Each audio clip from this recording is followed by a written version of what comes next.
The lavender balloons bobbed against a perfect blue sky as I walked toward my best friend's baby shower. 20 years of friendship with Colette had taught me her tells. The slight curve of her lips when hiding something, the practiced tilt of her head when she wanted attention. But today, something felt different. Wrong. My husband Bennett sensed it too, his doctor's eyes tracking movements others missed. When his hand gripped mine, and he whispered, "We have to go now," I should have listened. Instead, I brushed him off, making excuses like I always did for Colette. It wasn't until we were halfway home that he said the words that would shatter the foundation of my oldest friendship. 3 simple words that I refused to believe. What I didn't know then was how deep the deception went, or what it would cost me to finally see the truth about the person I thought I knew better than anyone else. I pulled into the circular driveway of Colette's suburban home, gravel crunching under our tires. The house was draped in soft lavender and cream-colored streamers, with clusters of balloons dancing in the gentle spring breeze. Cars lined both sides of the street, more than I expected for what Colette had described as an intimate celebration. "Looks like half the town showed up," Bennett said beside me, adjusting his collar. He'd been unusually quiet during our drive over, his hands gripping the steering wheel just a little too tight. "You know Colette," I replied. "She's never done anything halfway." My husband nodded, but something in his expression seemed off. Bennett was usually the social butterfly between us, the one who made friends with strangers in checkout lines and remembered the names of our neighbors' pets. Today, he looked watchful. "You feeling okay?" I asked, placing my hand on his forearm. "Fine," he said, offering a smile that didn't quite reach his eyes. "Just tired from that double shift." I let it slide. Bennett's work at the hospital often left him drained, and I didn't want to start Colette's baby shower with an argument.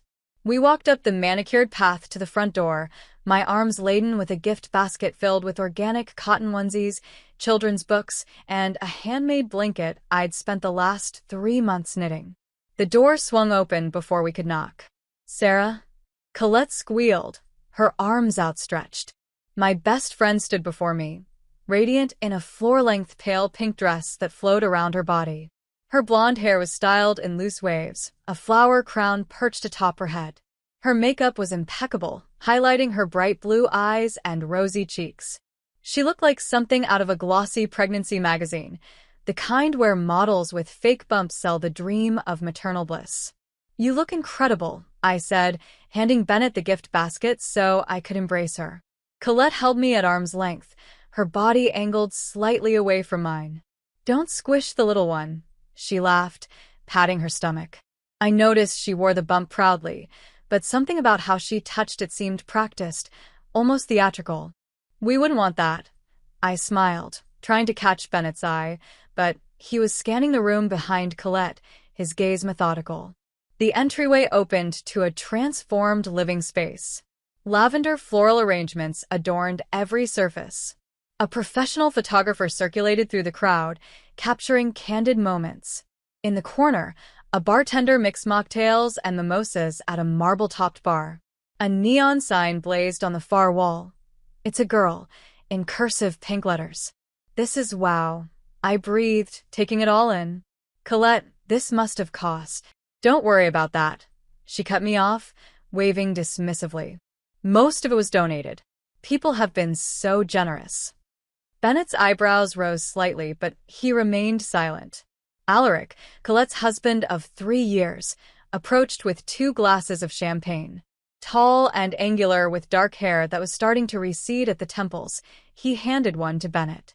"For the non-pregnant among us," he joked, his British accent clipping the words. "Congratulations," Bennett said, clinking glasses. "First-time fatherhood. Big change coming." "The biggest," Alaric agreed, though his eyes darted briefly to Colette. Something passed between them, a look I couldn't decipher. "Sarah?" A familiar voice called from across the room. Opal pushed through the crowd, her curly hair bouncing with each step. Behind her trailed Sierra and Gage, my old high school circle, complete once again. "It's been forever," Sierra exclaimed, pulling me into a hug.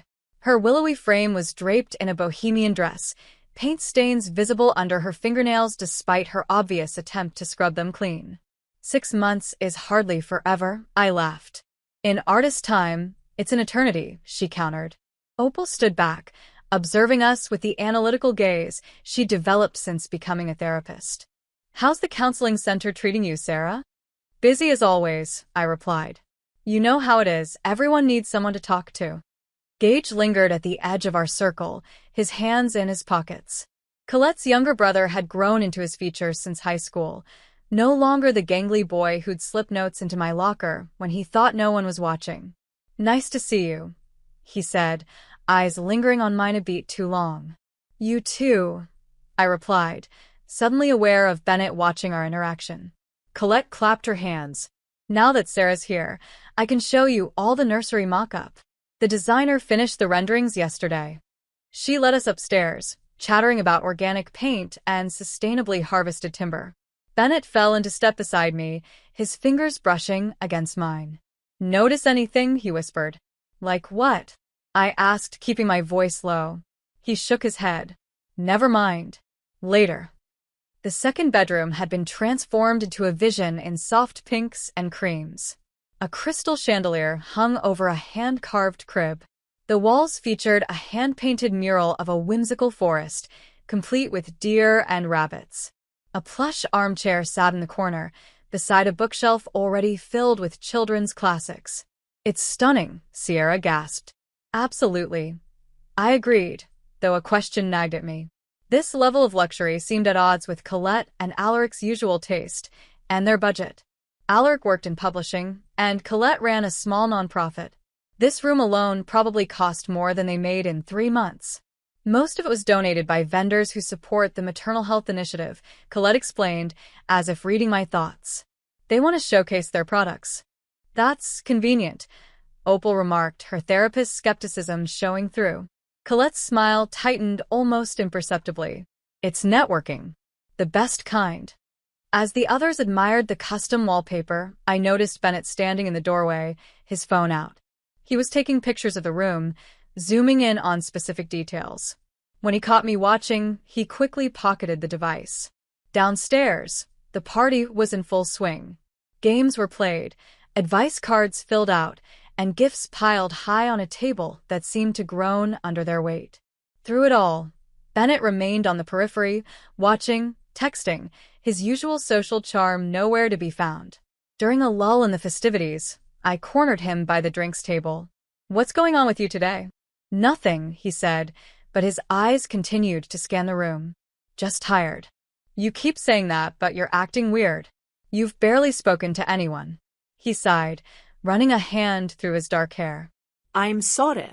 I just noticed some things that don't add up. Before I could press further, the photographer called for a group photo. We arranged ourselves around Colette, who positioned herself front and center, hands cradling her belly like it contained the most precious treasure in the world. As the photographer counted down, Bennett stepped back, his attention caught by something or someone across the room. His eyes narrowed, and he pulled out his phone again, typing rapidly. I followed his gaze to a man standing near the gift table.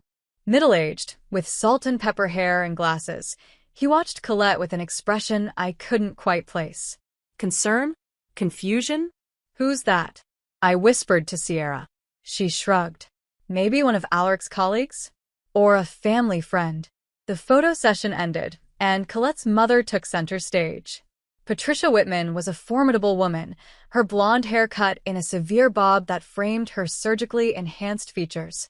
When Colette told me she was finally expecting, Patricia began, glass raised. I thought of all the silence we've endured. All the waiting. This baby girl is truly a blessing after long silence. The room erupted in applause. Beside me, Bennett stiffened. We have to go, he said abruptly, his voice low but urgent. Now. What? We can't just leave in the middle of. Sarah. His fingers wrapped around my wrist, firm but not painful. His eyes bore into mine with an intensity that startled me. Trust me, we need to go. Bennett, this is my best friend's baby shower. I can't just. I'll explain in the car. He cut me off. Please. Something in his tone, not panic, but absolute certainty, made me relent. I made quick apologies to Colette, blaming a hospital emergency. She pouted but accepted my excuse, extracting a promise that we'd have lunch soon. As we drove away, the lavender balloon still visible in the rearview mirror, I turned to Bennett. This better be good. His knuckles were white on the steering wheel. It's not good, Sarah. It's not good at all. The silence in our car felt physical, like a third passenger wedged between us. Bennett drove with mechanical precision, eyes fixed on the road ahead. Outside, spring sunshine painted everything in cheerful colors that seemed to mock the growing tension.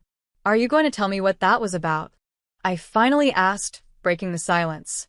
Or should I just guess? Bennett's jaw tightened. Give me a minute to figure out how to say this. Say what?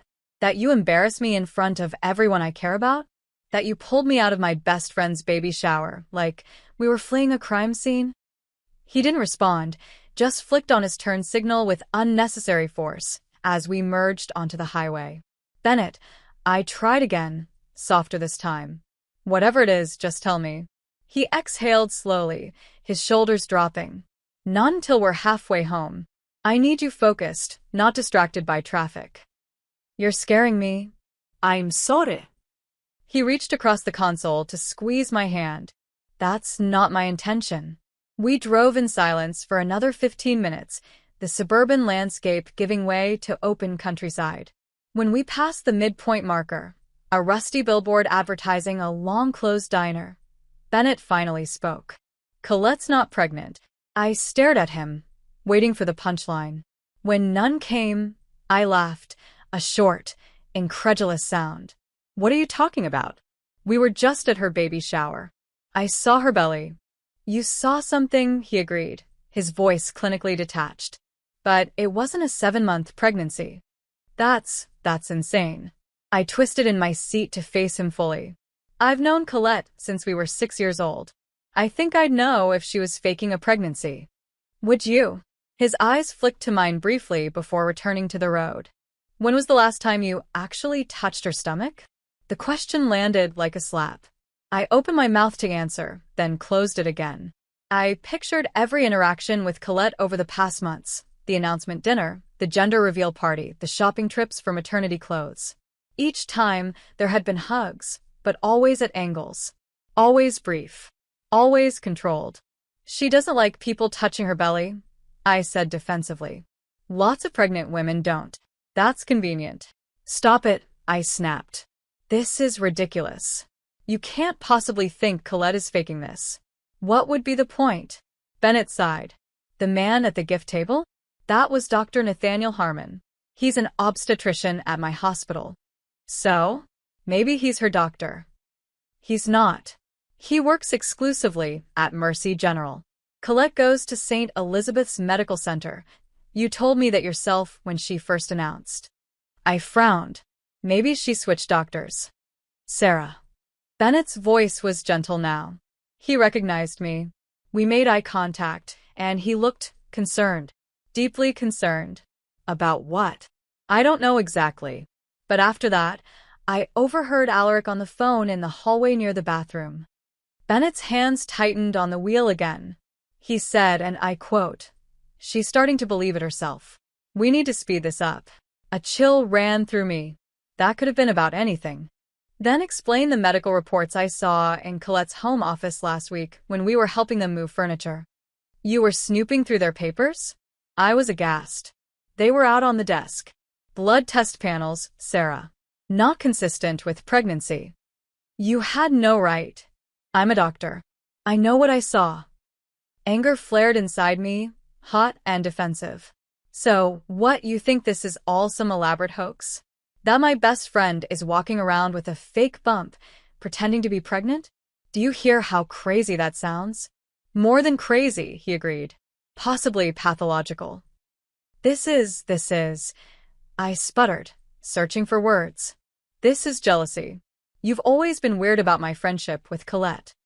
Bennett's face hardened. That's not fair. Isn't it? Ever since we got married, You've made comments about how much time I spend with her, how she calls too late, how she always needs something.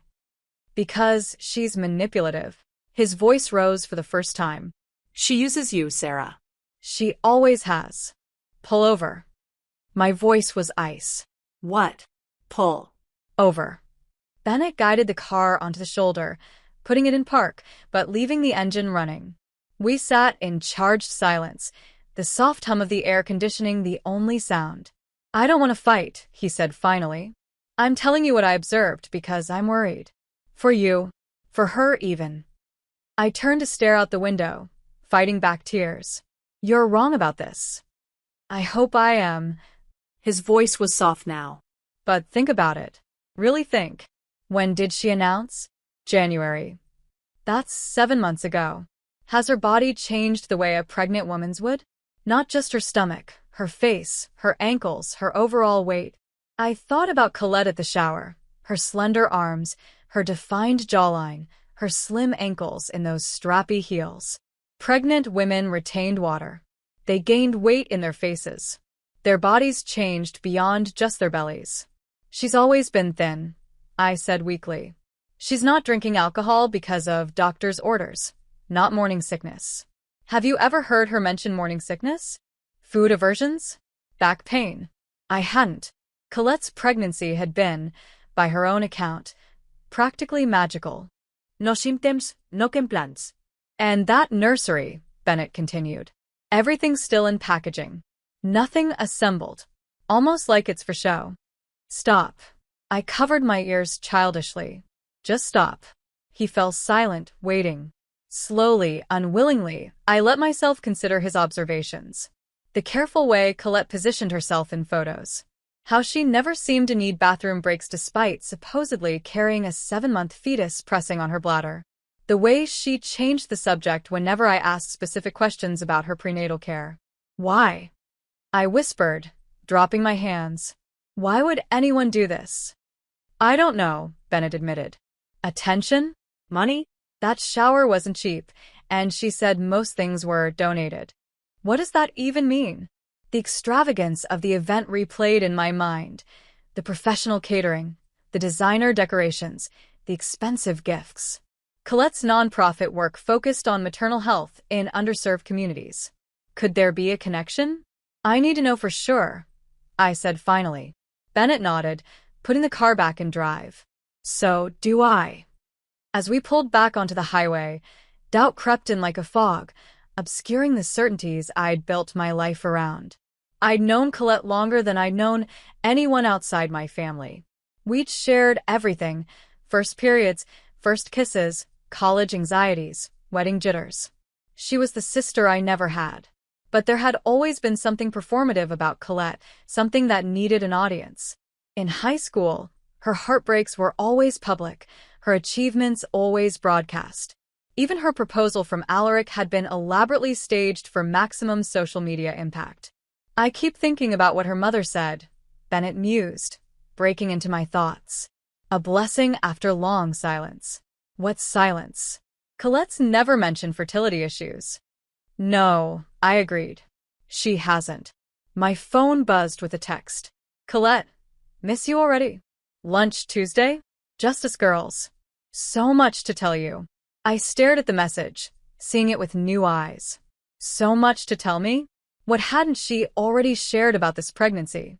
The rest of the drive passed in contemplative silence. By the time we pulled into our driveway, the sun was setting, painting the sky in shades of orange and pink. What now? I asked as Bennett cut the engine. He turned to me, his face grave in the fading light. That's up to you. She's your friend. I nodded slowly. I need to find out the truth. Whatever that is, he agreed. We'll face it together. That night, I lay awake long after Bennett's breathing had deepened into sleep. My mind replayed every interaction with Colette over the past 7 months, searching for clues I might have missed. The excitement in her voice when she called with the news. The way she'd declined my offer to accompany her to appointments. The vague answers about due dates and doctors' recommendations. By morning, I had made a decision. I needed to see for myself. The day after the shower dawned bright and clear. Bennett had an early shift at the hospital, leaving me alone with my tumultuous thoughts. I paced our kitchen, coffee growing cold in my mug, replaying his accusations in my mind. Could it be true? Could my best friend, the person I trusted most in the world besides my husband, be living such an elaborate lie? I picked up my phone and scrolled through recent pictures of Colette. In each one, she was radiant, hands cradling her bump, smile dazzling. But looking closer, I noticed patterns. She always wore flowing dresses or oversized tops, always stood at an angle, always kept some distance between herself and others. Before I could second-guess myself, I texted her. Left my shawl at your place yesterday. Okay if I swing by to grab it? Her response came almost immediately. So sorry. Not home now. Doctor appointment in the city. Mairead is there though. She can let you in. Perfect. Colette's younger sister was less guarded, less polished. If anyone would slip up and reveal something, it would be Mairead. I grabbed my purse and keys, fabricating a pale blue shawl to find. Once I got there, the drive to Colette's house felt longer than usual, each mile marker a countdown to a confrontation I wasn't sure I was ready for. Colette and Alaric lived in a renovated Victorian on the edge of town, a wedding gift from her parents that they'd spent years restoring. As I pulled into the driveway, I noticed Alaric's car was gone too. Just Mairead's beat-up Civic sat in the carport. I knocked, heart pounding against my ribs like it wanted to escape. Footsteps approached, and the door swung open to reveal Mairead, her hair pulled into a messy bun, wearing sweatpants and one of Colette's old college t-shirts. Sarah? Her surprise seemed genuine. What are you doing here? I left my shawl yesterday, I explained, forcing a smile. Colette said you'd let me in to look for it. Oh. Mairead blinked, then stepped aside. Sure, come in. It's probably in the living room with all the shower stuff. I stepped into the house, immediately struck by how different it felt from yesterday. Without the crowd and decorations, it seemed hollow, almost staged. Sorry about the mess, Mairead said, gesturing to a half-eaten breakfast on the coffee table. I wasn't expecting company. No worries. I scanned the room, pretending to look for my non-existent shawl. The shower was beautiful. You all must have worked so hard. Mostly the event planner, Mairead shrugged. Colette had very specific requirements. I'm sure she did. I moved toward the dining room, where a bottle of red wine sat open on the table beside a plate with half a steak. Late breakfast. Mairead flushed. Alaric's. From last night. Steak and red wine? I raised an eyebrow. Bit heavy for Colette these days, isn't it? Oh, she didn't. Mairead stopped herself, eyes widening slightly. I mean, she had something else. Pregnancy-friendly. I nodded, filing away the slip. Where is Colette today? She mentioned a doctor's appointment. Mairead shifted uncomfortably. Yeah, she went to a clinic out of town. Special monitoring or something. Her voice wavered on the last words. Is everything okay with the baby? I pressed, watching her reaction carefully. Fine. Everything's fine. The answer came too quickly. Just routine. That's good to hear.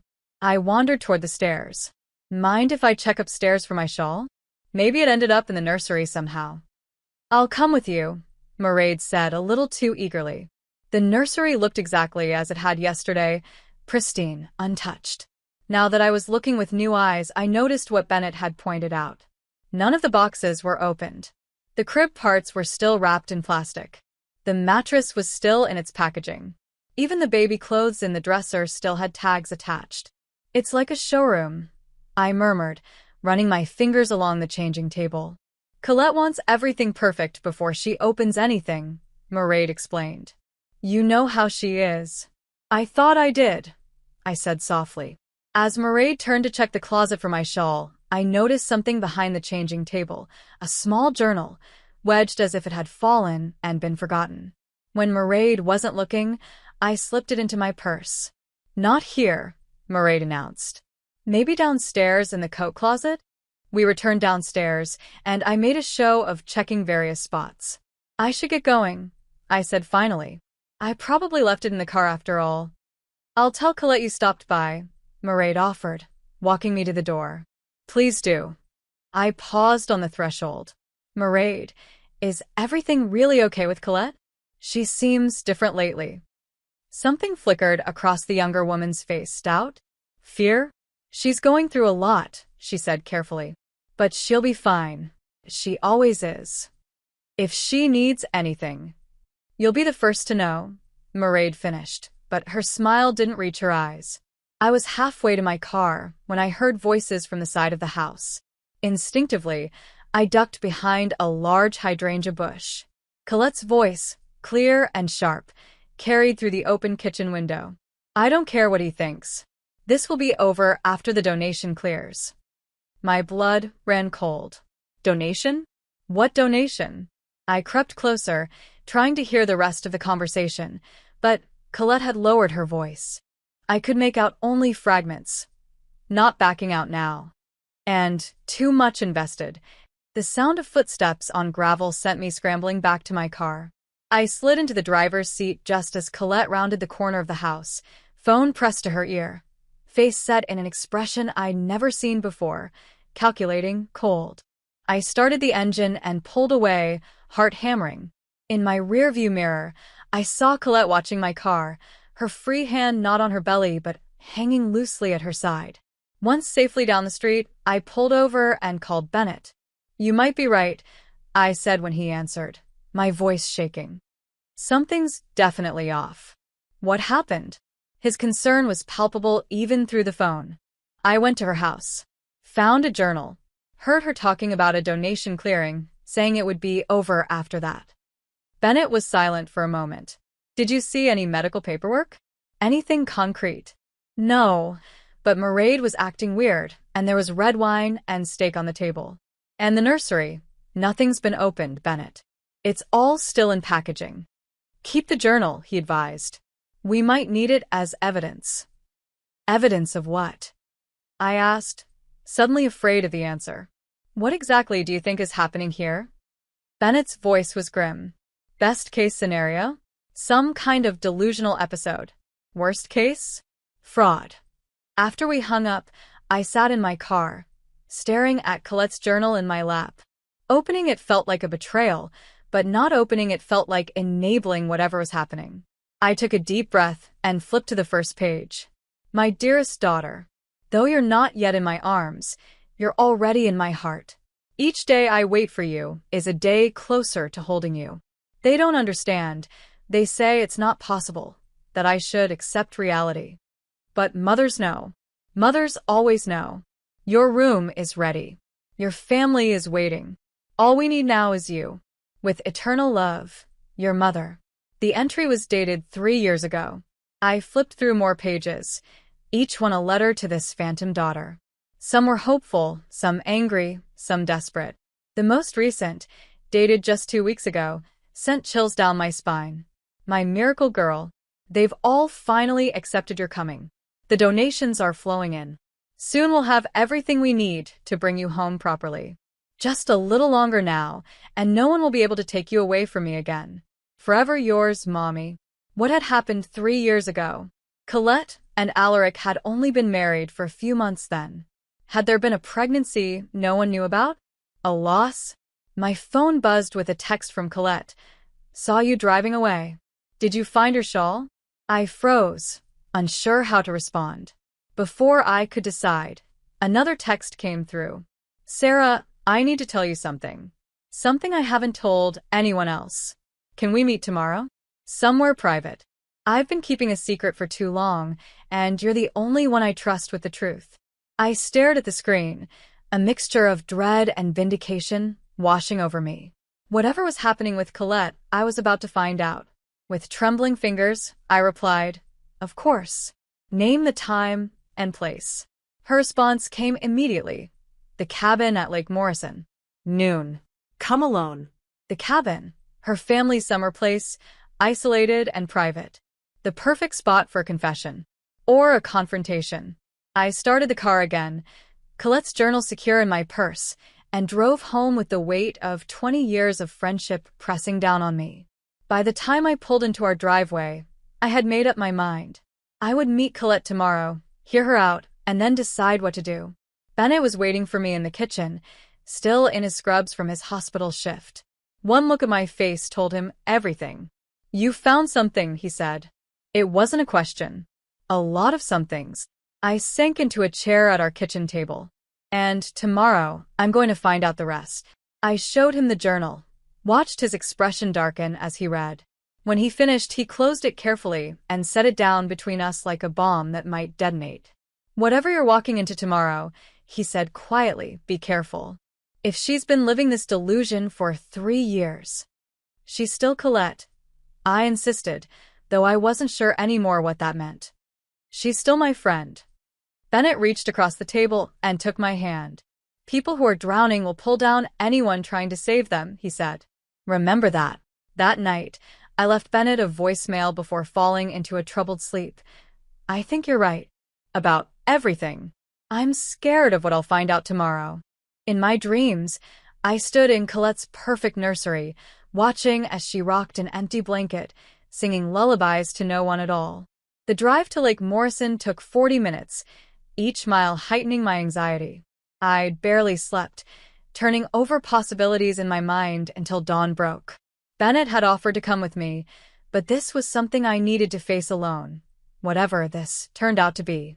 The lake was peaceful in the late spring sunshine, its surface rippling with gentle waves. The Whitman family cabin sat nestled among tall pines on the eastern shore, its weathered wood and stone chimney a fixture of my childhood memories. Colette and I had spent countless summer days here, swimming, gossiping, dreaming of our futures. As I pulled up the gravel driveway, I spotted Colette's white SUV parked under the carport. My stomach clenched. There was no turning back now. I approached the cabin slowly, taking in details I'd missed on previous visits. The porch swing where we'd shared secrets now looked abandoned, its chains rusted. Flower pots sat empty. The welcome mat was faded beyond recognition. Before I could knock, the door swung open. Colette stood there, dressed in a simple white sundress. No baby bump, no pregnancy glow. Just Colette, her face bare of makeup, her blue eyes rimmed with red. "You knew," she said simply. Not a question. I nodded, unable to find words. She stepped back, gesturing me inside. I should have realized Bennett would figure it out. Doctors notice things. The cabin's interior was dim, shafts of sunlight cutting through half-closed blinds. Colette moved to the worn leather couch and sat, curling her legs beneath her like she used to do in college. "Do you hate me?" she asked, her voice small. I remained standing, unsure of the script for this moment. "I don't hate you. I don't understand." She laughed, a brittle sound. "That makes 2 of us." I watched as she poured water from a pitcher on the coffee table, her hands steady. "No wine today. No performance." "I wasn't always lying," she began, staring into her glass. "A year ago, I was pregnant. For real." My breath caught. "What?" 8 weeks. We hadn't told anyone yet. We were waiting for the first trimester to pass. Her voice was flat, emotionless. "I miscarried on a Tuesday. Alaric was in London for work. I was alone." "Colette." I moved toward her, instinct overriding caution. "Why didn't you call me?" "Because you had just announced your promotion at the counseling center. Everyone was so proud of you." She shrugged.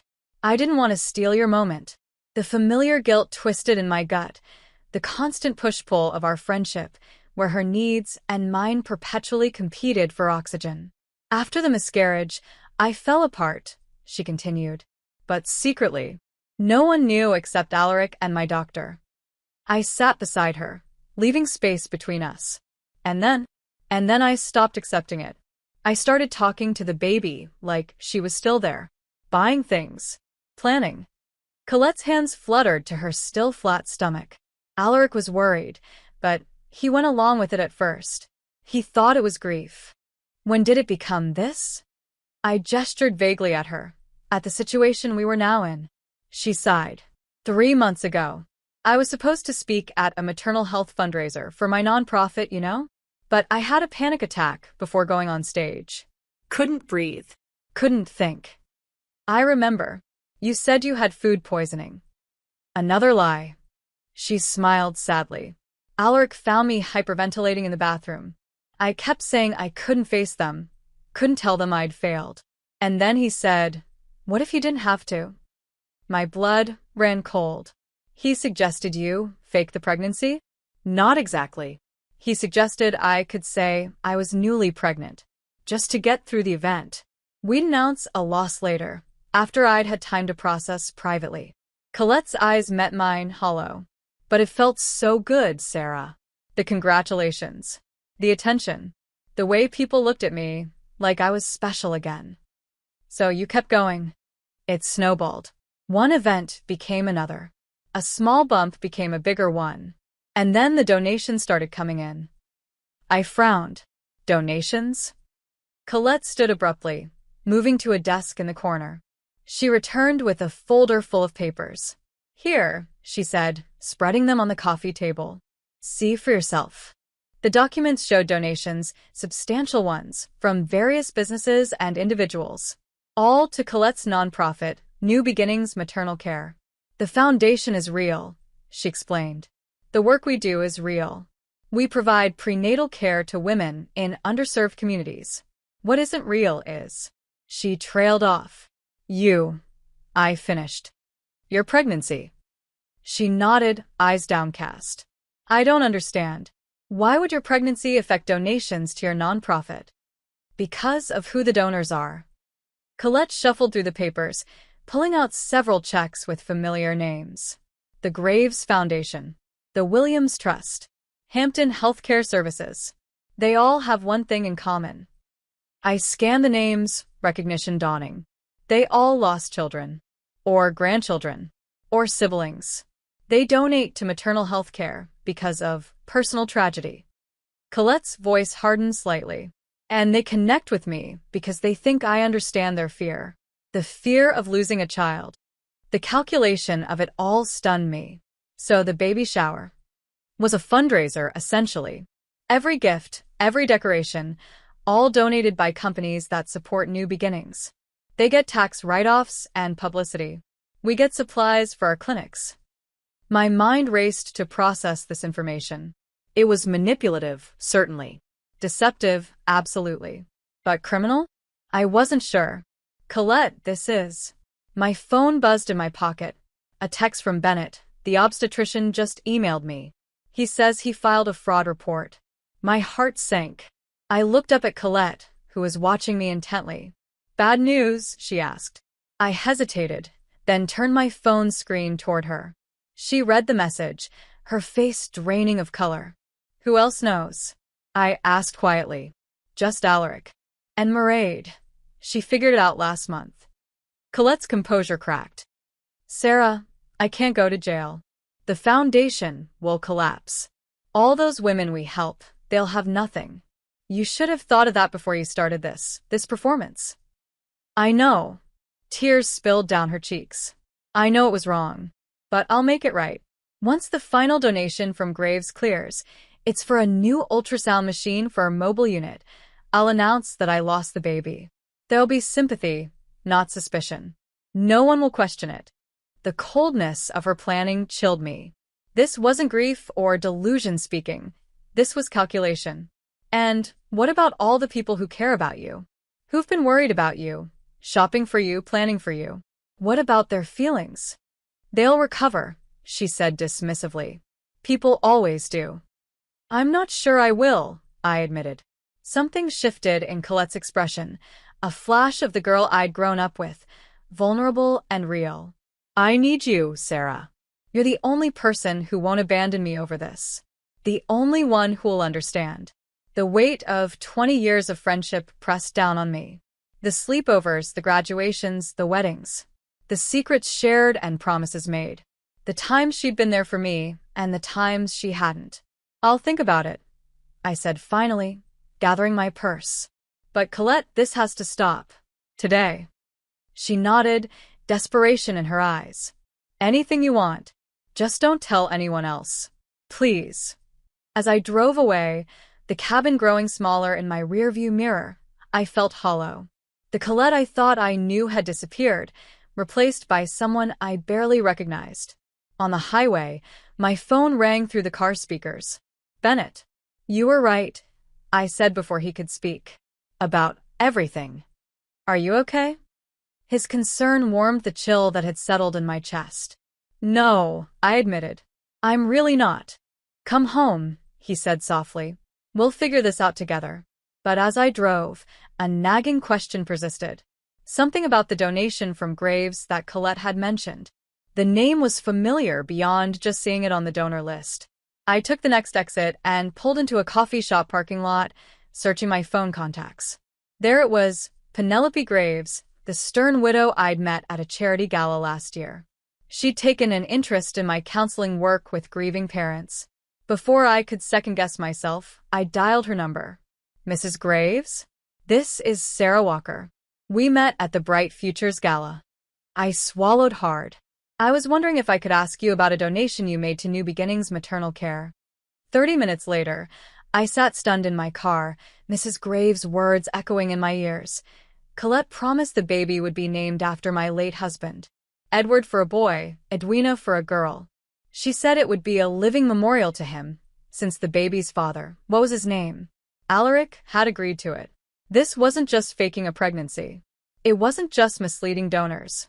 It was strategic emotional manipulation of grieving families. And suddenly, I knew I couldn't protect Colette anymore. The post appeared on a local community forum 3 days later. Fraud alert. Local nonprofit director faking pregnancy to secure donations. I didn't write it. Neither did Bennett. But the damage was done. Within hours, the story spread through our small town like wildfire. Screenshots of the post circulated on social media. Local news picked it up. Colette's phone went straight to voicemail. Alaric deleted his accounts. Bennett was called in to speak with the hospital administration, as was Dr. Harmon, the obstetrician who'd been at the baby shower. Both were asked to provide statements about what they'd observed. I didn't say anything specific, Bennett assured me that evening, loosening his tie as he collapsed onto our couch. Just confirmed that as a medical professional, I had concerns about the authenticity of her condition. "This is a nightmare," I murmured, scrolling through the endless comments online. People we'd known for years were expressing shock, disgust, anger. Some defended Colette, suggesting mental illness. Others called for criminal charges. "How did this get out?" Bennett asked. "You didn't tell anyone but me, right?" "And Mrs. Graves," I admitted. But she wouldn't have posted this. She was horrified, embarrassed. Someone else at the shower must have had suspicions. Or maybe it was Mairead. Whoever it was, the result was the same. Colette's carefully constructed world was imploding, and I was watching it happen from a distance. The letter arrived the next day, hand-delivered to our mailbox. I recognized Colette's elegant handwriting immediately. "Sarah, I know what you did. I trusted you with my truth, and you betrayed me. Just like everyone else eventually does. Don't bother denying it. You were always jealous of my life, my marriage, my success. You pretend to be supportive, but deep down, you've been waiting for me to fail. Well, congratulations. You've destroyed everything I built. I hope you're satisfied. Colette." No apology. No acknowledgement of her deception. Just blame, shifted squarely onto my shoulders. I crumpled the letter, a memory surfacing from our junior year of high school.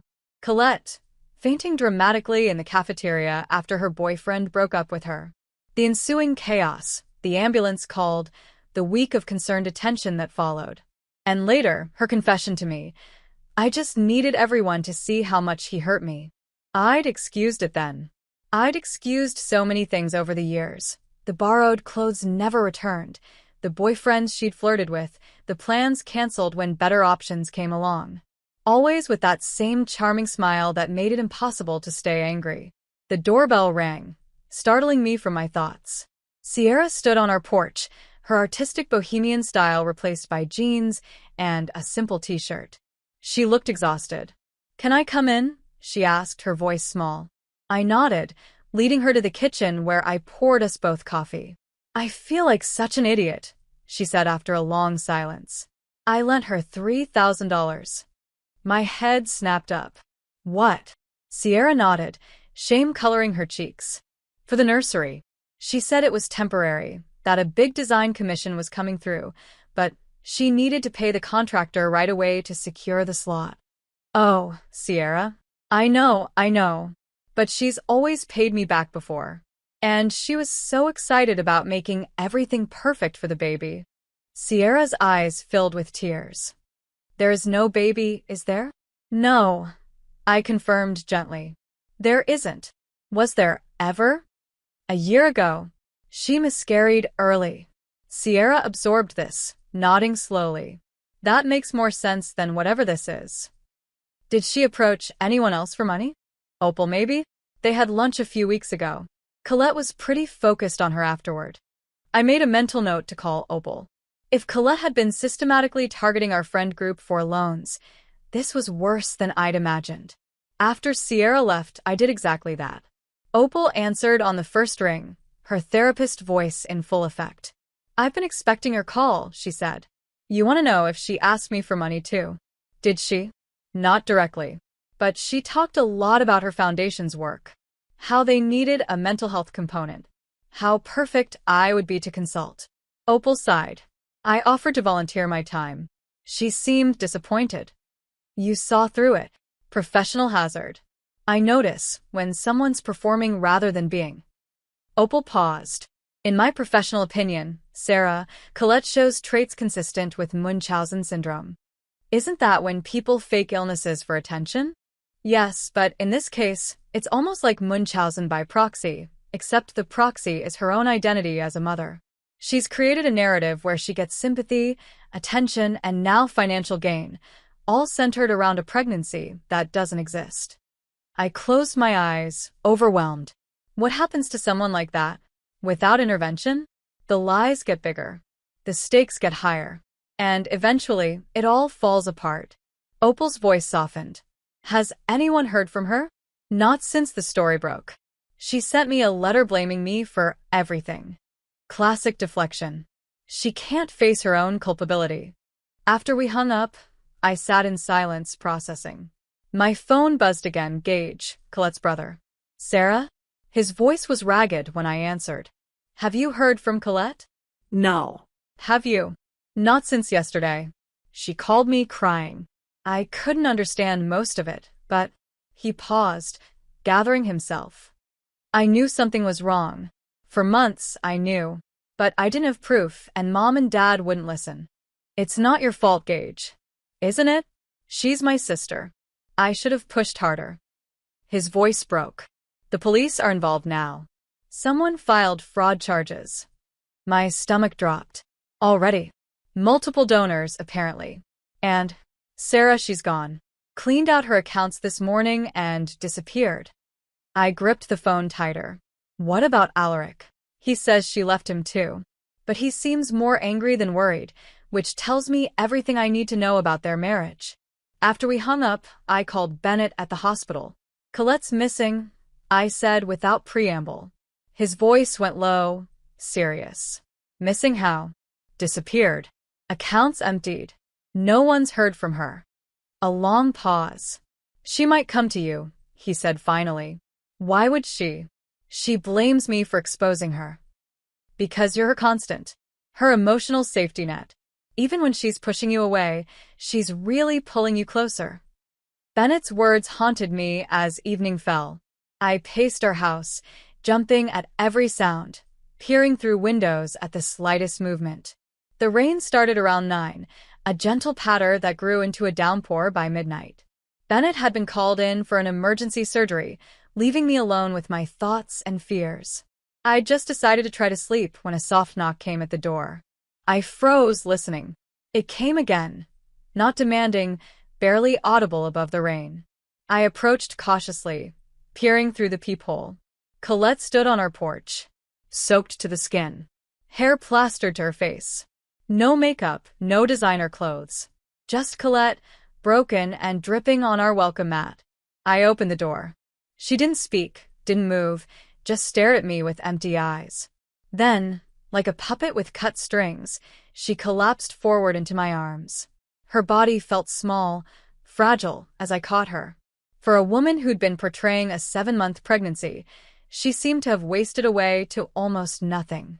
I could feel her ribs through her sodden shirt as I half-carried her inside. I settled her on the couch, wrapping her in a throw blanket. She stared straight ahead, unresponsive. I made tea she didn't drink, asked questions she didn't answer. Finally, I just sat beside her in silence, watching the rain streak down our windows. After what felt like hours, she spoke. One sentence, barely a whisper. "Tell me what to do." "I'll do it." I looked at her, this stranger wearing my best friend's face, and felt nothing but exhaustion. Bennett found us like that when he returned home at dawn. Colette curled into a ball on our couch, me sitting vigil in the armchair across from her. One look at his face told me he'd heard the news. "They've issued a warrant," he said quietly, leading me into the kitchen. "Fraud, multiple counts. The Graves Foundation is pressing charges." I glanced back at Colette's sleeping form. She has nothing left. No money, no home, no reputation. "That's not our problem." Bennett's voice was firm but not unkind. "Sarah, she manipulated grieving families. She took advantage of people's pain. She stole money under false pretenses. I know.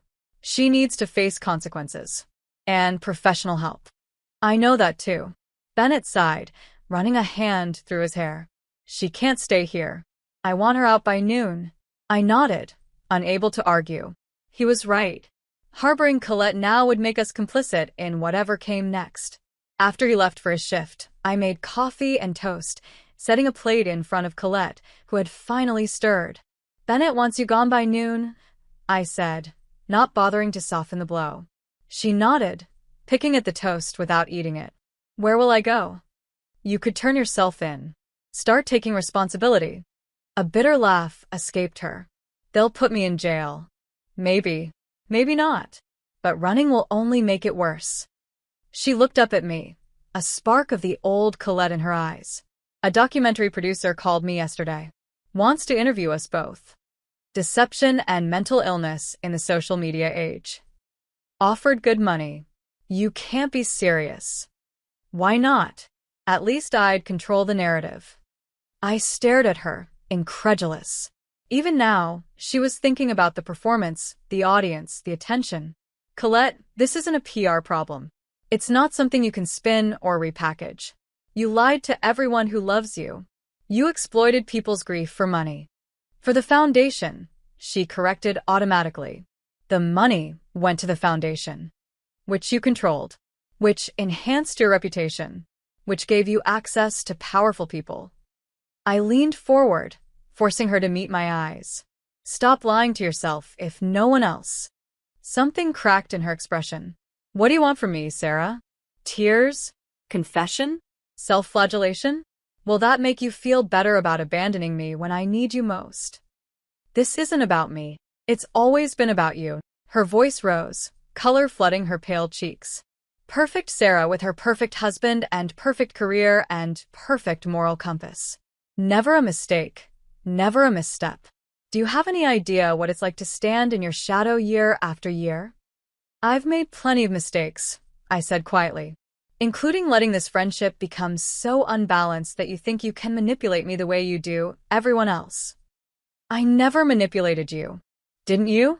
The late-night crisis calls. The emergencies that always seemed to happen when I had something important going on. The constant need for reassurance and validation. She flinched as if I'd struck her. "That's what friends do. They show up for each other." Friends. Not emotional vampires. We stared at each other across the kitchen table, 20 years of friendship stretching between us, like a chasm. "I think there's something wrong with me," she whispered finally. "I can't tell where the line is anymore, between what's real and what's performance." "I know," I said, softening despite myself. "That's why you need help, Colette. Real help." She was silent for a long moment. Then, "I just wanted to be special again." Before I could respond, a sharp knock came at the door. Through the window, I could see a police cruiser in our driveway. Colette's eyes widened in panic. She bolted from her chair, heading for the back door. I caught her arm. "Don't," I pleaded. It will only be worse if you run. Let me go. She twisted in my grip, desperate. Sarah, please. I can't go to jail. I can't. In that moment, I had to choose the friend I'd known forever or the truth I couldn't ignore. The loyalty that had defined most of my life, or the moral clarity that had emerged from its ashes. I'll speak for you, I said finally, releasing her arm. I'll tell them you came here voluntarily, that you're cooperative. It might help. She sagged against the wall, defeated. You really think I'm a monster, don't you? No. I shook my head. I think you're lost, and I can't find you anymore. The next hours passed in a blur. Statements given. Charges read. Colette, hollow-eyed, being led to a police car. My promise to testify about what I knew. A partial account that omitted certain details that would have made things worse for her. A half-truth for a half-life. Weeks turned to months. Colette accepted a plea deal, probation, restitution, community service, and mandatory psychiatric treatment. The foundation was dissolved, its remaining assets transferred to legitimate maternal health organizations. I testified as promised, walking the line between honesty and mercy. I described the miscarriage, the grief that had spiraled into delusion, the genuine work the foundation had done despite its fraudulent fundraising. I didn't mention the calculated way she'd targeted specific donors, or the journal entries that suggested the deception had been planned rather than impulsive. Some would call it perjury by omission. I called it the last act of friendship I could offer. 6 months after the baby shower that had started it all, a letter arrived from the psychiatric facility where Colette was receiving inpatient care. Sarah, they tell me writing this is part of my recovery, acknowledging the harm I've caused, accepting responsibility, expressing genuine remorse rather than performative apology. I'm not sure I know the difference yet. I'm not sure I know who I am when no one is watching. But I do know this. You saved me from myself. Not the way a friend would, looking away, making excuses. The way a sister would, with hard truth and harder love. I don't expect forgiveness. I don't even expect a response. But I needed you to know that in the wreckage of everything I destroyed, there is one thing I finally understand. The difference between being seen and being known. Colette. I folded the letter carefully and placed it in a memory box in our closet, alongside photos from our childhood, friendship bracelets, and a piece of the pale blue shawl I'd invented as an excuse to investigate her house. Then I drove to the baby shower venue, a converted barn now empty and quiet in the autumn light. I sat alone on the steps, watching leaves spiral down from nearby trees, thinking about all the invisible things we choose not to see in those we love. She taught me that some lies are told for love, but others are told because someone loved the attention more than the truth. Have you ever ignored the warning signs in a friendship, choosing comfortable lies over painful truths? If this story resonated with you, hit the like button and subscribe for more tales that explore the darker side of the relationships we think we understand.